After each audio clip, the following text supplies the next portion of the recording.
चलिए part 2 transformer का। Okay, चलिए स्टार्ट करते हैं फटाफट हम लोग बिना लेट किए। ट्रांसफार्मर का वर्गीकरण है ना। ट्रांसफार्मर का वर्गीकरण के बात किया जाए तो फेजों के आधार पर होता है ना। सिंगल फेज में 250 वोल्ट तक उपयोग किया जाता है। उपयोग स्टेबलाइजर में, बूस्टर में, टीवी रिसीवर में, घरेलू विद्युत आपूर्ति में। ठीक है, और आकार में ये छोटे होते हैं। अब यहाँ पे देखिए दूसरा 3 फेज ट्रांसफार्मर, इसमें तीनों फेजों के सिंक्रोनाइजिंग किया जाता है, यानी जोड़ा जाता है या उच्च पावर हस्तांतरण के लिए उपयोग किया जाता है। ठीक है, अब यहाँ पे देखिए आप लोग, इसका पावर निकालने के लिए P = √3 volt I cos theta. इसमें क्या होता है साथियों कि सिंगल फेज 3 ट्रांसफार्मर को स्थानांतरित लागत अधिक होती है, जिसके लिए 3 फेज का ट्रांसफार्मर द्वारा कर दिया जाता है। चालक तारों की बचत होती है। ठीक है, 3 फेज का संयोजन यानी जोड़ना, स्टार स्टार संयोजन। देखिए स्टार स्टार इस तरह से होता है। ठीक है, प्राथमिक लाइन वोल्टेज VL, प्राथमिक फेज वोल्टेज आपका VL/√3। स्टार स्टार की बात कर रहे हैं हम लोग, है ना। यहाँ पे देखिए द्वितीय phase voltage secondary side VL/√3 into K। द्वितीय लाइन वोल्टेज VL गुने K, है ना। VL/√3 गुने K, तो इसको काट दिए हम लोग, तो क्या हो गया VL इंटू K। अब देखिए स्टार स्टार संयोजन में फेज अंतर 0 डिग्री या 180 डिग्री का होता है। स्टार स्टार में उपयोग उच्च शक्ति उच्च विभव में। स्टार डेल्टा संयोजन फेज अंतर 30 डिग्री का लैगिंग उपयोग होता है। लैगिंग मतलब पीछे रहना। उपयोग स्टेप अप पावर ट्रांसफार्मर में उपयोग किया जाता है। अब यहाँ पे देख रहे हैं आप लोग, स्टार स्टार संयोजन फेज अंतर कितना होता है 0 डिग्री का या 180 डिग्री। इसका उपयोग कहाँ किया जाता है स्टार स्टार का, तो बोलेंगे हम लोग उच्च शक्ति उच्च विभव में। स्टार डेल्टा का प्रयोग फेज अंतर 30 डिग्री का लैगिंग होता है। ठीक है, क्या होता है साथियों, लैगिंग होता है। उपयोग स्टेप अप पावर ट्रांसफार्मर में। अब आता है आपका यहाँ पे देखिए डेल्टा डेल्टा संयोजन फेज अंतर 30 डिग्री का लीडिंग होता है। उपयोग स्टेप डाउन ट्रांसफार्मर में। कहाँ बोलेंगे साथियों, स्टेप डाउन ट्रांसफार्मर में डेल्टा टू स्टार जोड़ा जाता है। अब डेल्टा डेल्टा संयोजन फेज अंतर 0 डिग्री का या फिर 180 डिग्री का होता है। उपयोग उच्च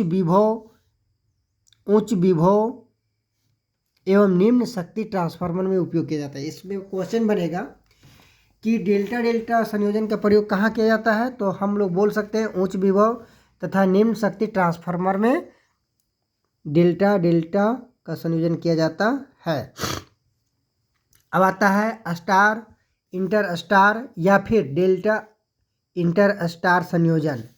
प्राथमिक इंटर स्टार द्वितीय में, डेल्टा प्राथमिक इंटर स्टार द्वितीय में। इंटर स्टार सदैव द्वितीय वाइंडिंग होती है, द्वितीय वाइंडिंग में किया जाता है। इसमें क्या होती है साथियों, देखिए इसमें द्वितीय वाइंडिंग के इंटरस्टार में वाइंडिंग में चक्रों की संख्या 15.5% स्टार वाइंडिंग की तुलना में अतिरिक्त लगाई जाती है, यानी ओवर लगाया जाता है।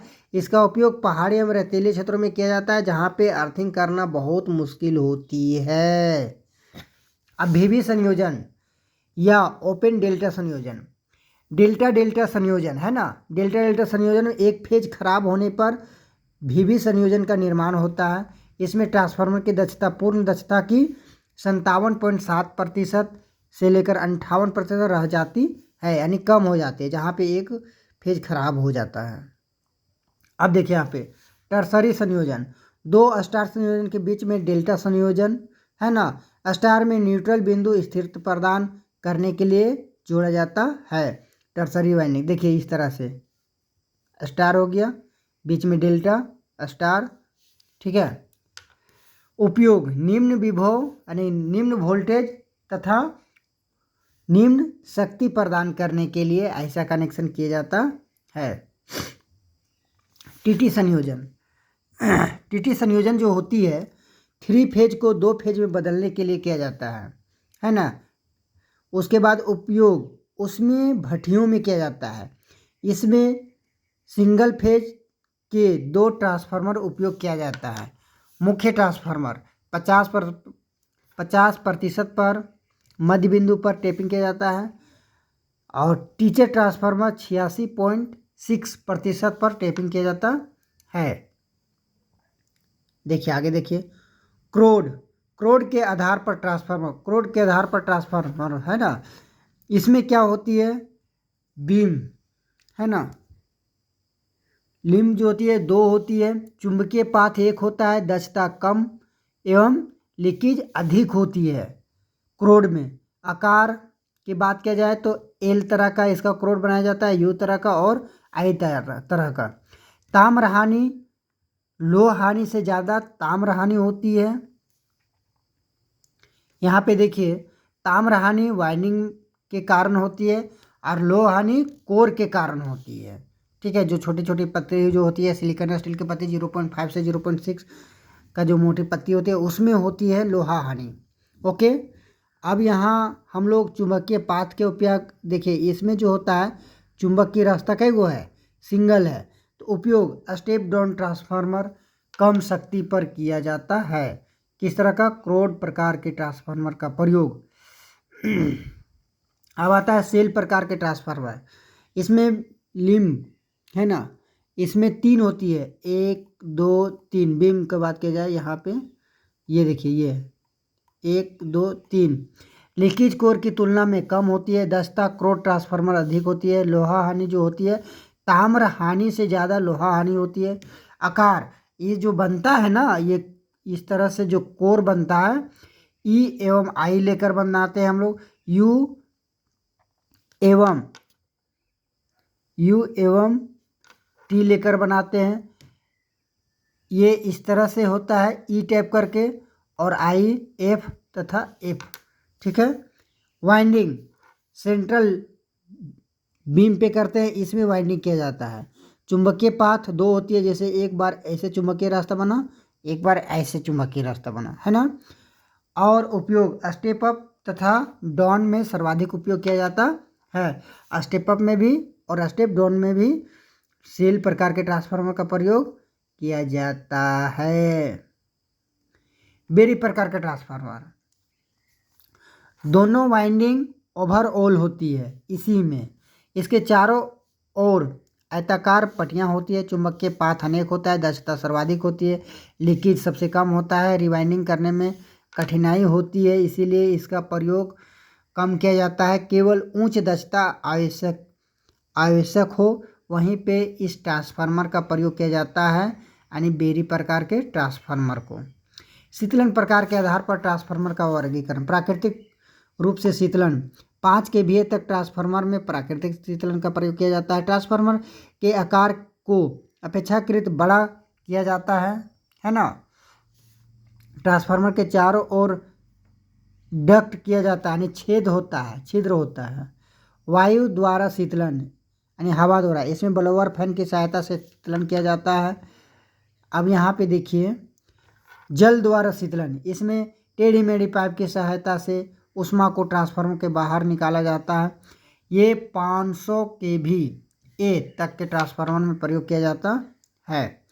अब तेल प्रकार का शीतलन, खनिज तेल सर्वाधिक उपयोग होता है, यह हल्का पीला रंग का होता है। खनिज तेल जो होता है हल्का पीला रंग का होता है। अब इसमें खनिज तेल सर्वाधिक उपयोग एवं सस्ता होता है। सिंथेटिक तेल है ना, हाइड्रोकार्बन प्लस सिलिकॉन का बनाए जाते हैं, महंगा होता है। सुरंग में स्थापित ट्रांसफार्मर में उपयोग किया जाता है। इसमें क्या होता है देखिए, 50 ppb नमी के लिए तेल के गुण है ना, विद्युत रोधी होना चाहिए। शीतलन ऊष्मा का फैलाव शीतलन यानी ऊष्मा का फैलाव कम होना चाहिए। ज्वलन बिंदु 140 डिग्री सेल्सियस यानी प्लस पॉइंट होना चाहिए, इसके बाद ही जलना चाहिए। 140 डिग्री सेल्सियस गर्म हो जाता है तब। फिर विद्युतिक क्षमता की बात की जाए तो 30 kVA से लेकर 40 kVA तक में प्रयोग किया जाता है ऑयल का। ऑयल ब्लास्ट विधि या फिर वायु ब्लास्ट विधि, उच्च क्षमता के ट्रांसफार्मर में शीतलन के लिए 2000 kVA से अधिक के ट्रांसफार्मर प्रयोग किया जाता है। अब हम लोग का ज़्यादा नहीं है। आउटपुट के आधार पर स्टेप अप ट्रांसफार्मर और एक होता है स्टेप डाउन ट्रांसफार्मर, ठीक है, ये तो पहले भी पढ़ाया है। Number of turn primary side कम ज़्यादा इधर है, सेकेंडरी साइड तो स्टेप अप ट्रांसफार्मर इसमें क्या होता है, प्राथमिक साइड वोल्टेज कम हो जाएगा, सेकेंडरी साइड ज़्यादा होगा, वोल्टेज ज़्यादा करंट कम। स्टेप डाउन ट्रांसफार्मर देखिए, number of turn secondary side कम है, इधर ज़्यादा है ना प्राथमिक साइड, तो स्टेप डाउन ट्रांसफार्मर इसमें क्या होता है, वोल्टेज भी वैसा ही होगा, E2 तरफ ज़्यादा होगा कम होगा और E1 तरफ ज़्यादा होगा, तो वोल्टेज कम हो जाएगा, करंट का मान बढ़ जाएगा। रख रखाव के आधार पर ट्रांसफार्मर के बात किया जाता है। इंडोर ट्रांसफार्मर कारखाने अस्पतालों में प्रयोग किया जाता है। आउटडोर ट्रांसफार्मर सामान्य उपयोग किया जाता है। शक्ति के आधार पर ट्रांसफार्मर, पावर ट्रांसफार्मर ये 2000 kVA के से अधिक होता है। डिस्ट्रीब्यूशन ट्रांसफार्मर ये 500 kVA से 2000 kVA तक होती है डिस्ट्रीब्यूशन ट्रांसफार्मर। बस आज इतना ही।